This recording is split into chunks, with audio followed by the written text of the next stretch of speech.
ndinoswera ndichiona kuti nyaya dziri kufamba sei. Mune nyaya isingafadze iri kutenderera handiti.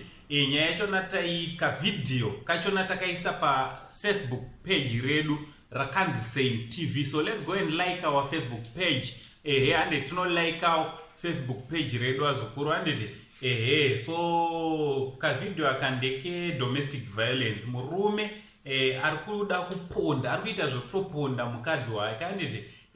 So tisatataura zvizere kana ukasati subscribe, turn on your notification bell. Kuitira pega patinouploada mavideos unobva waziviswa. Kusubscribe mahara wazukuru, hapana data rinotorwa ipapo handiti. Hapana mabhanduru anodyiwa. Ndichitoti maswera sei kwese kwamuri vazukuru vangu.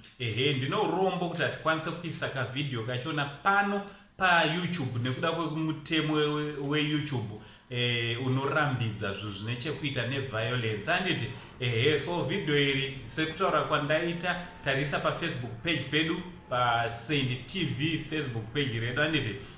Munogona kunoriona murume ari kurova mudzimai wake wazukuru. Tichida kuti tinge tiri tinotsurana. Nyaya ndoda kuti tinge tiri tinotsura inyaya yekuti ndoda kutanga kuti titsure madzimai. Apa ndangotaura in general handiti.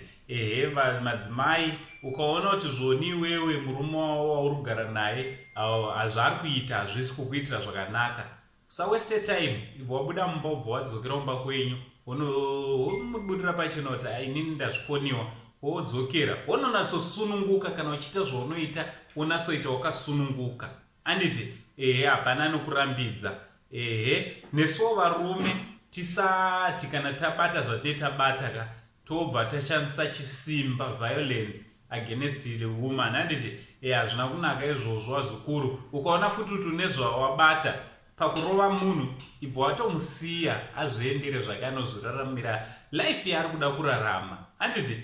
Kana ari kuda kurarama achiona vamwe, unomurega woenda unorarama achiona vamwe wazukuru, nekuti unopedza wapara ngozi. Uye hatisi kuda kuti nyaya dzedomestic violence dzinge dziri dzinoendera mberi handiti. Nevanhu vandoda kutsura vanhu vanobata tumakamera tumafoni twemanga vachitora mavidhiyo akadai, they should stop it handiti. Ndimi vanhu munopenga, ndati ndidzokorodzeka, ndimi machupete vanhu amene kuti ndokuti ichi muri kuona kuti munhu ari kuuraya umwe munhu, ipapo ndopaunenge uchitokuza wakabata kafoni uchitoita power. Musadaro vanhu imimi handiti. Musadaro, muri nhubu. Ndandigare ndataurira tusasekuru vanhu indotenderwa kutuka handiti. Kutuka here kutotsura, ndotenderwa kutsura. Unhubu ihwo ngauregwa handiti.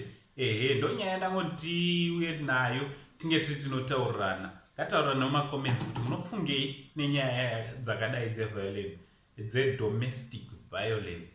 Ndizvozvo. From Uncle Saint, the only Zimbabwean uncle. Pari zvino tobata tichi much love.